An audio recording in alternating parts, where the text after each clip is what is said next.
बाबा की कृपा से आप सब जहाँ खड़े हैं और बाबा की कृपा से ही आप नित्य दर्शनों का लाभ ले रहे हैं।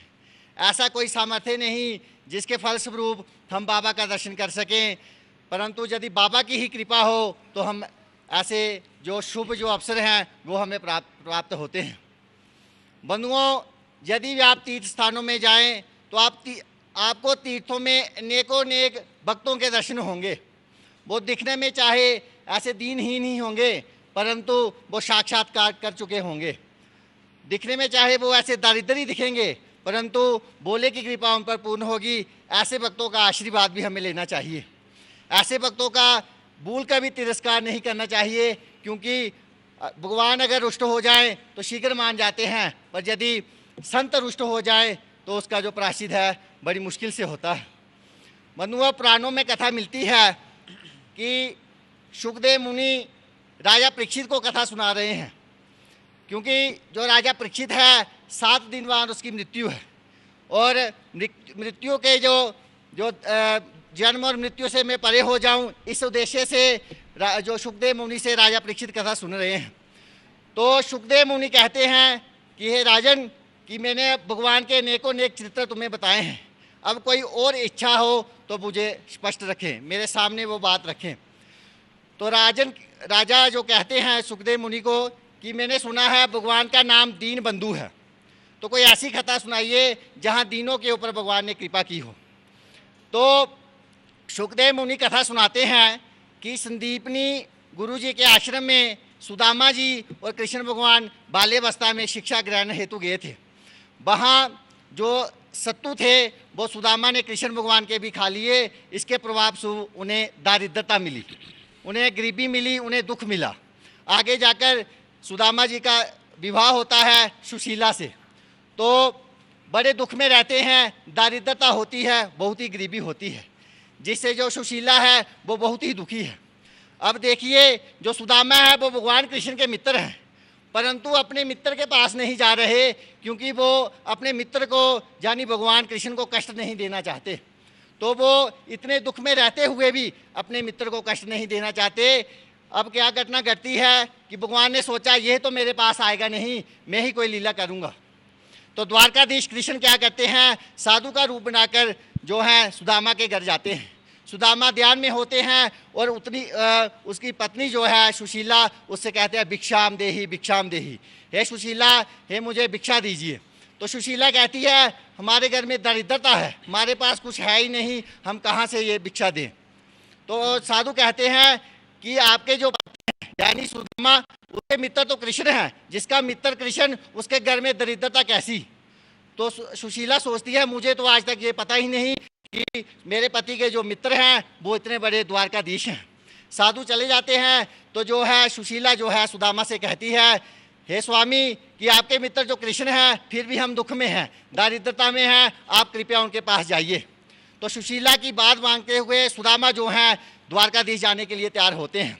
अब समस्या ये खड़ी हो जाती है कि अब वो द्वारकाधीश कृष्ण वो पहले जैसे तो रही नहीं, वो द्वारकाधीश बन गए हैं।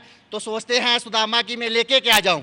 तो कहते सुशीला मेरे पास तो लेने के लिए कुछ नहीं, आया नाम ब्राह्मणम गुरु, ऐसा विधान है खाली हाथ किसी ब्राह्मण के घर, गुरु के घर नहीं जाना चाहिए, राजा के घर नहीं जाना चाहिए। तो मैं क्या लेके जाऊं। तो 4 मुट्ठी चावल जो है सुशीला अपने पड़ोसियों से ग्रहण करती है और एक फटे पुराने कपड़े में डालकर सुदामा को देती है। और सुदामा तैयार होते हैं, चलते चलते रास्ते में कांटे इत्यादि चुभते जाते हैं। तो रास्ते में जब द्वारकाधीश वहाँ पहुँचते हैं तो सुदामा को ये मालूम नहीं कि ये कृष्ण का ही धाम है, इतना सुंदर, इतने बड़े बड़े महल। तो राहगीर से पूछते हैं कि ये राहगीर, ये कृष्ण का धाम कहाँ है, कृष्ण जी कहाँ रहते हैं। तो राहगीर बोलता है कृष्ण नहीं, वो तो द्वारकाधीश हैं। तो वो तो ये जो महल आप देख रहे हो ये तो उन्हीं के महल हैं। अब सुदामा घबरा जाता है कि मैं दारिद्र, तो वो मेरा मित्र तो राजा बन गया, इतना बड़ा बन गया, इतने बड़े बड़े महल में कैसे जाऊं। फिर भी हिम्मत करके रुक्मणी के दरबार पे चला जाता है। तो जब देखता है जो द्वारपाल हैं वो सुदामा को रोक लेते हैं। वो कहते हैं आप कौन हो, कहाँ से आए हो और यहाँ क्या करने आए हो। तो सुदामा जी कहते हैं मेरे मित्र यहाँ कृष्ण रहते हैं, उनको बताइए कि मैं सुदामा हूँ। तो जब द्वारपाल देखते हैं तो हास्य का विषय बन जाता है कि इतने फटे पुराने कपड़े, दारिद्रता, ये कैसे, ये तो कृष्ण का कोई मित्र नहीं हो सकता। पर जो भगवान है वो दीन बंधु हैं, वो दीनों के भी हैं, वो हर किसी के हैं। तो जब द्वारपाल अंदर जाते हैं तो कृष्ण दौड़ते हुए आकर सुदामा को अंदर ले जाते हैं और बिठाकर उनके पाँव जो है धोना शुरू करते हैं। अब रुक्मणी को कहते हैं जा तू जल लेके आ, परंतु सुदामा को देखकर जो कृष्ण भगवान के अश्रु हैं वो सुदामा के पाँव पे पड़ना शुरू हो जाते हैं और भगवान के अश्रुओं से ही सुदामा के पाँव जो हैं वो साफ हो जाते हैं। बोलिए शंकर भगवान। तो जब देखते हैं पाँव तले जो हैं कांटे जो हैं वो सुदामा को चुभे हुए हैं, भगवान अपने हाथों से कांटों को निकालते हैं, अपने बिस्तर पर बिठाते हैं। अब जब सुदामा वहाँ सो जाते हैं तो भगवान कृष्ण सुदामा के चरण दबा रहे हैं। अब ये बात सोचने योग्य है कि जो एक दारिद्र है उसके भगवान पाँव दबा रहे हैं, रुक्मणी हवा दे रही है।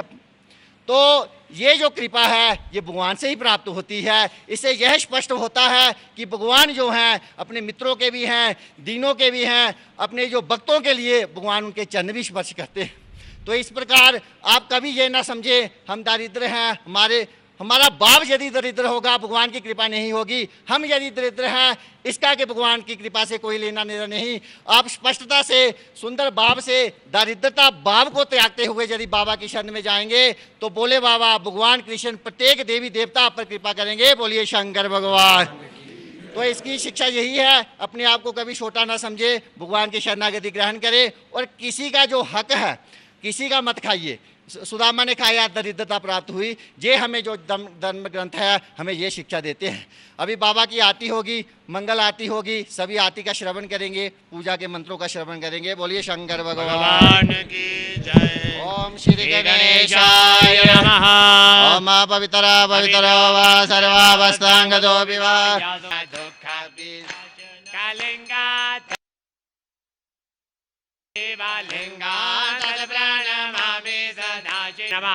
ओम शांति शांति शांति सर्वारिष्ट सुशांतिर्भवतु। बोलिए शंकर भगवान की जय। सभी भक्तजन आरती गेट के बाहर लेंगे। बोलिए अमरनाथ स्वामी की जय।